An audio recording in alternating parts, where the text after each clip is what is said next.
Assalamualaikum warahmatullahi wabarakatuh. Belajar dari rumah bersama Ustazah Aris. Hari ini kita akan belajar tema 3, makanan sehat, subtema 2, pentingnya makanan sehat bagi tubuh, muatan IPS tentang aktivitas masyarakat dalam upaya pembangunan sosial. Kelas 5 SDIT Insan Utama. Nah, yang akan kita pelajari yang pertama, aktivitas ekonomi masyarakat dalam upaya pembangunan sosial. Yang kedua, aktivitas masyarakat dalam upaya pembangunan sosial budaya Indonesia.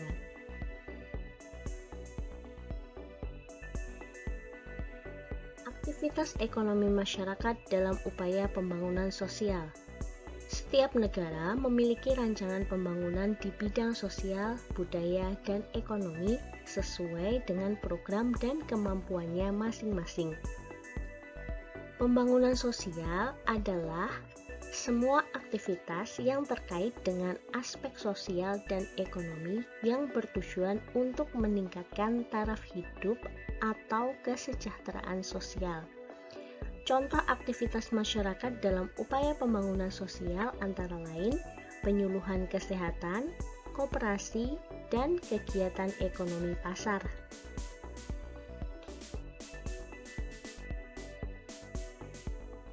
Aktivitas masyarakat dalam upaya pembangunan sosial budaya Indonesia. Pembangunan adalah serangkaian proses yang dilakukan manusia untuk memperbaiki taraf hidupnya. Negara Indonesia melakukan pembangunan di segala bidang agar masyarakat makmur dan sejahtera. Kerjasama yang baik sangat dibutuhkan agar tujuan pembangunan sosial budaya tercapai. Keragaman justru menjadi motivasi untuk memperkuat persatuan dan kesatuan bangsa. Nah, Soli dan Solihah, contoh aktivitas masyarakat dalam upaya pembangunan sosial budaya antara lain mempelajari bahasa Indonesia dan bahasa daerah demi memperkaya nilai kebudayaan, mengapresiasi kebudayaan yang ada di Indonesia dengan menyaksikan pertunjukan budaya, berperilaku sesuai adat istiadat dan tata tertib yang berlaku, memanfaatkan kekayaan sumber daya alam dengan bijaksana, menjaga kelestarian lingkungan, mengembangkan budaya melalui pertukaran pelajar antar negara, mengadakan kegiatan sosial kemasyarakatan seperti bakti sosial.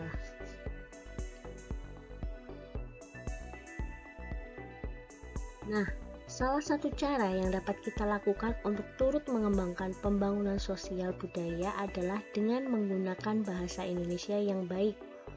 Penggunaan bahasa Indonesia yang baik dalam komunikasi sehari-hari menunjukkan bahwa kita menghargai bahasa negara kita sendiri. Bahasa merupakan cerminan suatu bangsa. Jika masyarakat tersebut berkomunikasi dengan bahasa yang baik, maka akan mengangkat derajat bangsa tersebut di hadapan bangsa lain. Jika kita sudah tidak berbahasa Indonesia yang baik, maka bangsa lain tidak akan melihat kita sebagai bangsa yang menghargai budayanya. Mulai saat ini, mulailah berbicara dengan menggunakan bahasa Indonesia yang baik.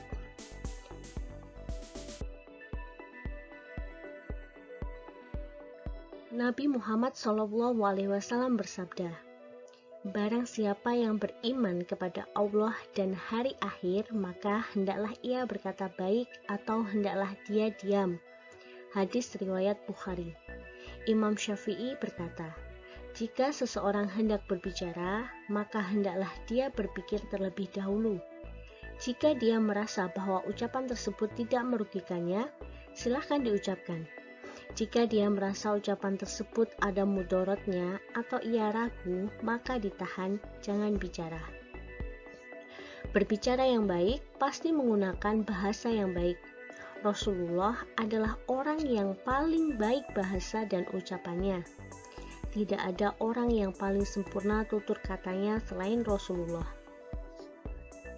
akhlak beliau tertulis dalam Al-Quran.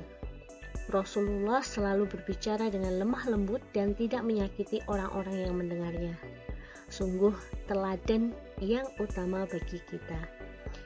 Nah, sholih dan sholihah, marilah kita mengikuti Rasulullah dalam berbicara supaya teman-teman kita tidak tersinggung dengan ucapan kita.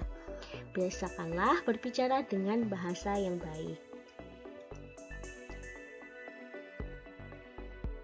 Nah, sholih dan sholihah, demikianlah tadi pembahasan dari Ustazah. Semoga bermanfaat.